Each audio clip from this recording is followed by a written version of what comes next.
entonces, esperando que ustedes puedan ver la pantalla, en esta dinámica de la evaluación diagnóstica, recordemos que es muy importante tener en cuenta lo que el Currículo Nacional nos plantea, y esto está en el capítulo número 7.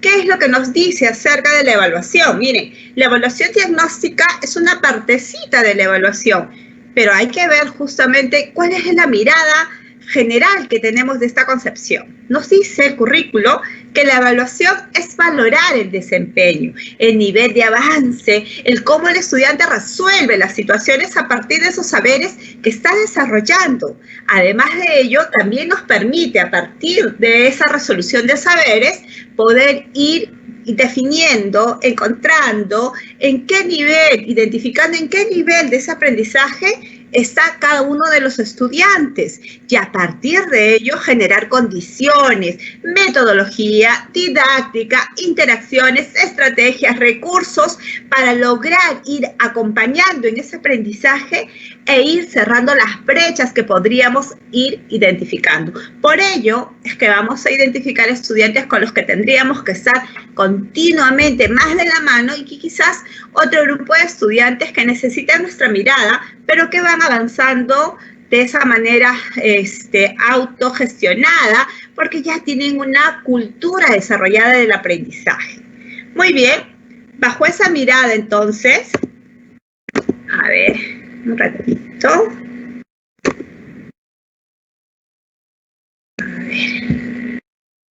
A ver, un ratito, voy a volver a compartir, un momentito por favor. A ver, entonces estamos viendo que el Currículo Nacional nos plantea una definición muy importante de la evaluación, pero también en esa misma ruta nos da la definición de cuáles son los pasos que tendríamos que tener en cuenta para poder, pues, hacer una adecuada evaluación. ¿Cuál es ello? Primero hay que comprender la competencia. Recordemos que en esta orientación de la competencia que nos propone el currículo está descrito no solamente el enfoque de la competencia o el enfoque del área, sino también está descrito qué capacidades deberíamos observar y cómo vamos a observar esas capacidades. Está descrito el estándar del ciclo que nos permite ir viendo cuáles van a ser las actuaciones de los estudiantes en cada nivel, en cada grado, desde la mirada del estándar, cómo debemos cuidar ese nivel de progresión. Asimismo, nos permite, pues, a partir de estas orientaciones, diseñar las mejores situaciones significativas para poder hacer que el estudiante desarrolle estas competencias en situaciones cada vez más reales a su contexto, utilizando criterios de evaluación que nos permitan, pues, ir mapeando qué es lo que queremos que el estudiante aprenda, qué evidencias queremos recoger de estas interacciones, de estas actuaciones que el estudiante va desarrollando. Asimismo, necesitamos comunicar no solamente los criterios de evaluación, sino además necesitamos comunicar cómo va ese avance en el estudiante, para que el estudiante genere esa conciencia de autorreflexión y pueda tomar decisiones a partir de ese avance de sus actuaciones. Asimismo, nosotros como maestros, a partir de ello, seguimos analizando las evidencias, tomando decisiones, valorando ese nivel de avance, retroalimentando de forma oportuna y muchas veces permitiéndonos reflexionar sobre nuestro propio trabajo, porque quizás el estudiante está aprendiendo de forma muy interesante, pero podría ser mucho más retador cuando nuestras estrategias, nuestra metodología es mucho más desafiante en virtud a esas altas expectativas que tenemos de los estudiantes.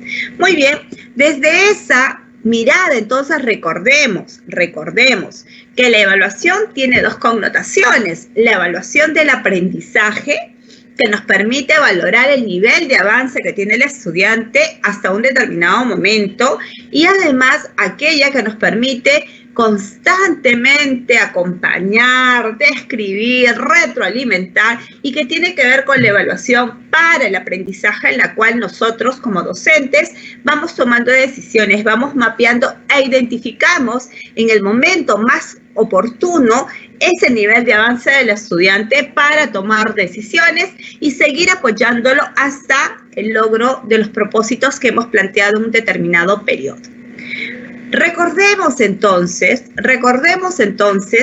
que en este ámbito de la evaluación para el aprendizaje, nosotros tenemos la evaluación diagnóstica planteado desde dos normativas específicas, la resolución viceministerial 193 y la resolución viceministerial 273. En la 193 lo que nos plantea justamente sobre la evaluación diagnóstica es que este recojo de información que se va a realizar al inicio de este periodo 2021 tiene la finalidad de obtener información que nos permite identificar en qué nivel se encuentra el estudiante. ¿Para qué? Para determinar esas necesidades de aprendizaje y a partir de esas necesidades orientar el trabajo. ¿Cómo vamos a trabajar? ¿Nos conviene trabajar por las experiencias del aprendo en casa tal y como está? ¿O necesitamos adecuar esas experiencias al contexto, a la necesidad del aprendizaje, incorporar otra competencia? Porque de pronto en mi diagnóstico han salido que hay competencias que ameritan ser trabajadas ya. Sin embargo, todavía no han sido consideradas de repente en la primera experiencia. Entonces, tomamos decisiones que son las que vamos a tomar ahora, porque ya tenemos el diagnóstico. Ya hemos terminado este primer trimestre. Ahora tendremos que tomar también, analizar insumos para definir en qué nivel se encuentran los estudiantes y cómo vamos a planificar en este siguiente periodo. ¿Y qué nos dice la resolución viceministerial 273?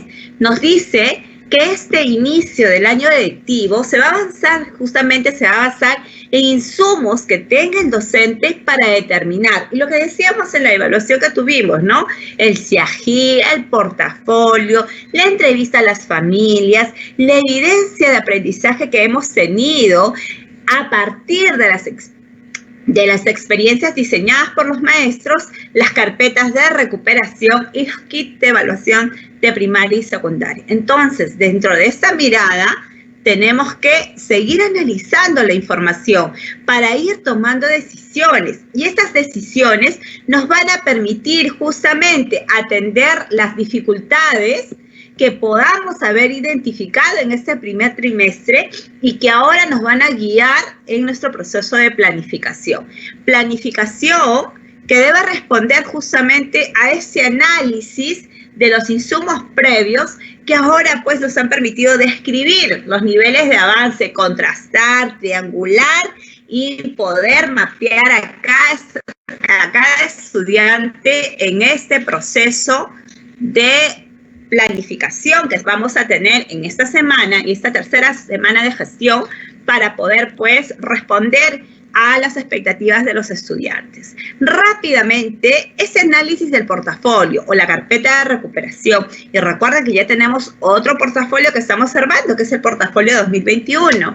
En esta lógica del análisis del portafolio y la carpeta de recuperación, nosotros hemos identificado las competencias que se han evaluado y las que se tendrían que ir mapeando para ese periodo. Hemos revisado los desempeños, hemos vuelto a mirar los criterios y nos van a servir de insumo para volver a plantear algunos criterios más exigentes, más retadores. Valoramos el desempeño del estudiante y en el análisis del registro del CIAGI, ¿qué hemos hecho? Y hemos identificado la competencia que se ha evaluado y cómo estas nos han permitido pues ir mapeando cómo es el nivel de avance de las competencias que hemos planificado para el presente año. Las calificaciones, las conclusiones descriptivas que hemos tenido sobre los aprendizajes. Asimismo, a partir de esas descripciones, ya podríamos ir mapeando las dificultades, ¿no? Aquellas capacidades en las cuales el estudiante tiene mayor nivel de complejidad. ¿Para qué? No para trabajarlas aisladamente, no para priorizarlas, sino para poder poner nuestro ojo pedagógico de tal manera que a la hora de plantear nuestros criterios de evaluación, estos respondan con agudez a aquellas necesidades, a aquellas dificultades, sin desvirtuar el resto de capacidades, porque recuerden que el logro de la competencia es a través de la observación de la interacción de todas las capacidades. Asimismo, recordemos que es muy importante y un trabajo que hay que reconocer en el nivel inicial y también en primaria es la evaluación psicopedagógica, que tiene ese propósito de recoger información no solamente en función a cómo está el estudiante anímicamente, sino además a las fortalezas, las potencialidades, así como la interacción que vamos a tener con las familias, los horarios de comunicación, los medios más pertinentes para responder a estas expectativas, incluso qué lenguaje vamos a utilizar con las familias, que no va a ser el mismo para todas. De repente con la familia del estudiante Janet, yo necesito como docente ser más directa, porque quizás hay menor compromiso de parte de ellos que con la familia del estudiante Nancy, donde la familia es tan comprometida que lo que yo siempre tengo que rescatar es justamente ese nivel de compromiso, darle la valoración y reconocerlo a partir de mis palabras, ¿no? Cada vez que interactúe con la familia de Nancy. En esta perspectiva, entonces, es muy importante que cuando yo tenga esta evaluación psicopedagógica, tenga en cuenta qué cosa, algunos ítems muy importantes, las fortalezas del estudiante, ¿no? A partir de estas fortalezas, hacer un historial escolar del estudiante que nos permita, pues, describir el nivel de desarrollo de la competencia en función a la evaluación que se ha tomado y generar algunas condiciones de apoyo o identificar algunas necesidades para poder ir mapeando cómo es que vamos a atender a cada estudiante. Miren cuán importante es este recojo de información de este instrumento psicopedagógico. Muy bien, ya hemos llegado entonces a nuestra forma de atención real, cómo planificamos desde la demanda real que tiene el aprendizaje, que por cierto es uno de los cursos que tenemos en Perú Educa, que en este momento estamos resolviendo, ¿verdad? Estamos en el módulo número 1 de la enseñanza real. Recuerden que hoy y mañana debemos terminar estos cursos porque estamos en esta tercera semana de gestión, en donde hoy 17 y 18 nos vamos a dedicar a los talleres y al mismo tiempo también a terminar nuestros cursos de Perú Educa. Muy bien, en esta perspectiva entonces tenemos esta mirada de planificación en donde empezamos con la evaluación diagnóstica, otra vez Janet, pero que eso no era solamente al inicio del año, no, esto se va a dar cada vez que necesitemos tener un punto de partida para planificar, para atender esas demandas. Por ello es que lo vamos a volver a desarrollar, en donde vamos a identificar las necesidades de aprendizaje por estudiante y de acuerdo al aula también, intereses, características, ritmos, estilos, necesidades que tenga pues no solamente el estudiante sino la familia. Vamos a planificar la experiencia y de luego eso lo vamos a ver con María y luego vamos a trabajar las experiencias de aprendizaje que lo veremos el día de mañana. Muy bien, entonces, para cerrar ya esta identificación del diagnóstico, recordemos entonces cuán importante es enseñar a nivel real. Recuerdo otra vez las competencias que Daniela Almeida nos presentó al inicio en el marco del buen desempeño docente y es muy importante entonces que la evaluación diagnóstica me permita, a partir de esa recojo de información, organizar mi proceso didáctico. Janet, pero ya no están diseñados dentro de la experiencia del Aprende en Casa, cierto, pero vamos a ajustarlas. Vamos a generar de repente algunos materiales adicionales, vamos a generar algunas competencias más a las que ya están propuestas porque son propias justamente de la demanda que he identificado y que además quizás en esa secuencia que se está planteando le esté faltando algo más y es allí donde entra mi experiencia de tantos años en donde yo genero mi propio proceso didáctico. Entonces, esas necesidades que voy a identificar tienen que estar asociadas a lo cognitivo, a lo emocional y a lo social, siempre conduciéndome al perfil del egreso. Recuerden que es muy importante que mi secuencia didáctica potencie las altas expectativas que tenemos de los estudiantes. No es lo mismo atender un grupo A que un grupo B, por más que estemos dentro de la misma escuela. Imagínense pensar en que esta misma dinámica, tal y como está diseñada desde el Aprende en Casa, va a responder a las necesidades de todos los contextos, ¿verdad? Recordemos, y ya cerrando esa parte de evaluación diagnóstica, que el enfoque por competencia propuesto en la página número 31 del Currículo Nacional nos dice a la letra que la de competencia es la facultad que tienen las personas para combinar un conjunto de capacidades a fin de dar respuesta a una situación, a una demanda que se presente. En este contexto también nos permite, dentro de esta mirada del enfoque de la competencia, poder identificar qué conocimientos, qué habilidades poseo y a partir de ello poder pues interactuar con el contexto. Dentro de esa dinámica de este enfoque, entonces recordemos que la evaluación diagnóstica nos permite, ¿qué cosa? Recoger evidencia que analizamos, que vamos a describir, vamos a contrastar, vamos a concluir. ¿Para qué? ¿Cuál es el propósito? Retroalimentar y comunicar a las familias el logro que tiene cada uno de los estudiantes y aquello que aún le está faltando. Muy bien, entonces, bajo esta mirada, un pequeño ejemplo de una situación de evaluación en el caso de comunicación, en el cual pues se ha presentado una historia, se ha escrito una historia y a partir de esta presentación de la historia, nosotros hemos podido describir, ¿no?, qué es lo que hemos identificado. Por ejemplo, estamos identificando que podemos observar que el texto elaborado por el estudiante Sami se está adecuando a la situación comunicativa, el tipo textual, propósito, destinatario y temática, porque esa es la situación comunicativa. El tema narrado corresponde a una experiencia divertida. Abrí mi helado y me lo quise comer. Me di cuenta que tenía mi mascarilla y me reí. Eso nos ha pasado a más de uno ahora, no solamente creo que a Sami, nos ha pasado a muchos, ¿verdad? Su historia presenta información sobre con quiénes estaba y en qué lugar. Esta se presenta de manera coherente en 3 momentos: un inicio, un intermedio y un final. Me bajé mi mascarilla y comí mi helado, dice. Estos sucesos se presentan, pero sin utilizar conectores de secuencia. Utiliza de forma errónea los conectores y llegamos al parque y quise un helado. El vocabulario es de uso frecuente. Respecto al uso de recursos ortográficos y gramaticales, se aprecia el uso de las mayúsculas al escribir el título y al inicio del párrafo, pero no se observa el uso del punto al final de cada párrafo. Miren, colegas, hemos descrito a partir de lo que el estudiante Sami ha descrito, ¿no?, en relación justamente a una actuación, una producción que le hemos pedido, hemos identificado justamente qué es lo que debería haber, cómo debería haber escrito y de dónde he sacado esta estandarización. Lo he sacado del estándar, lo he sacado de la capacidad, lo he sacado del desempeño, para poder describir qué es lo que he identificado, qué he reconocido, qué he logrado Sami y qué es aquello que le estaría faltando en su desarrollo de aprendizajes. Y es aquello que debo potenciar. ¿Qué debo potenciar?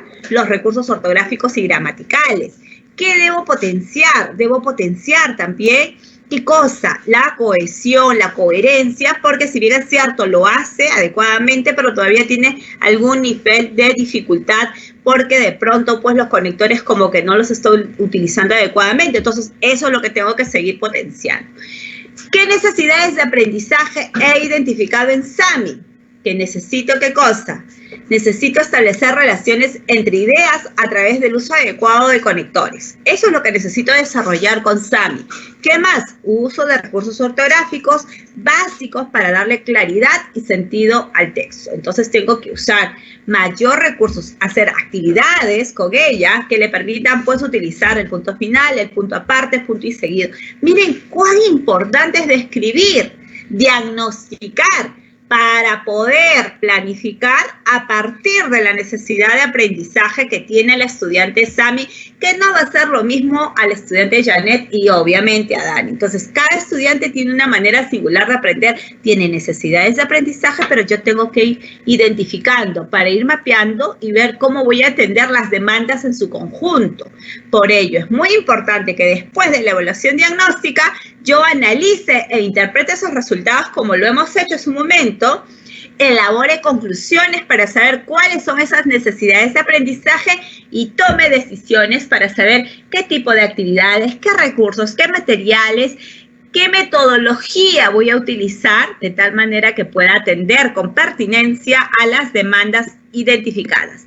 Y paralelamente a ello, yo como maestra ya estoy mapeando, y esto también se lo hemos facilitado, colegas, si ustedes se acuerdan, ¿no? A modo de un mapa de colores, cómo es el nivel de avance para poder ver cada criterio, cómo está avanzando en cada uno de los estudiantes e ir tomando decisiones, porque de repente a Juan Rodríguez lo puedo atender de la misma manera que quizás que Janet Pauca, o en su efecto a Andrés Pérez y a Roberto Quispe me conviene atenderlos en el criterio 1 y en el criterio 2, que tiene que ver con el inicio y el proceso. Pero de repente, a Andrés Pérez, a Roberto Quispe y a Lucía García los necesito potenciar en todo lo que corresponde al criterio 1 y al criterio 2. Miren, entonces este mapa de colores, cómo nos permite atender de forma pertinente en cada una de las competencias y a cada estudiante, sin perder de vista lo que cada uno de ellos determina. Y mirándolo a nivel del aula, a nivel global, ya sabemos en qué nivel se encuentran los estudiantes y qué decisiones voy a tomar a la hora de planificar, entendiendo que en la competencia que tiene que ver de repente con lee diversos tipos de texto o escribe, el estudiante se encuentra en el nivel inicio y en proceso, encontrándose el 70%, por lo tanto necesito trabajar fuertemente inferencias, interpretaciones, ¿no? Necesito contraponer información, hacer que reflexione, integrar, reflexionar sobre formas de texto. Miren, esas son las necesidades de aprendizaje que tendría que potenciar en ese grupo, que seguramente no será lo mismo que otro grupo que tenga y que esté atendiendo en la misma escuela. ¿Qué ideas? Janet, disculpa que te interrumpa, tu PPT se desactivó el modo de presentación. Ya, no hay ningún problema, estoy teniéndolo como... Muy bien, entonces, ¿qué es lo que debemos concluir como parte de las ideas fuerza de esta primera parte de evaluación diagnóstica? Primero, que la evaluación es un proceso, es parte del proceso de aprendizaje y que esta evaluación diagnóstica es el punto de partida cada vez que tengo que planificar. En este periodo del año lectivo lo vamos a utilizar al término de cada periodo de formación, en la semana de gestión. Estamos en la tercera semana de gestión. Durante todo este tiempo los estudiantes tienen que centrarse en un proceso reflexivo, no solamente en la actividad, sino a partir de ese producto, de esa evidencia que nos presenta, cómo podemos hacer la transferencia a situaciones más reales del contexto inmediato. Esta evaluación nos permite tomar decisiones que nos van a permitir pues atender de forma inmediata las demandas que hemos podido identificar. Lo que enseñas lo tienes que evaluar. ¿Para qué? Para poder validar y ver el nivel de avance que tiene cada uno de los estudiantes. También es importante que la carpeta de recuperación pueda evidenciar aquello que los estudiantes han logrado, pero siempre se va a ir corroborando con los aprendizajes que forman parte de tu diagnóstico. Recuerda entonces que las fortalezas, ¿no?, de los estudiantes amerita que constantemente tú estés reformulando tu forma de mediar con sus aprendizajes. Muy bien, estimados maestros, esperando haber hecho hincapié en la importancia de la evaluación diagnóstica. Yo estoy segura que el día miércoles van a llegar a la escuela a hacer su planificación tal igual como lo estamos haciendo de esta manera a distancia y van a tomar la mejor decisión a la hora de planificar su segundo trimestre. Danielito, gracias.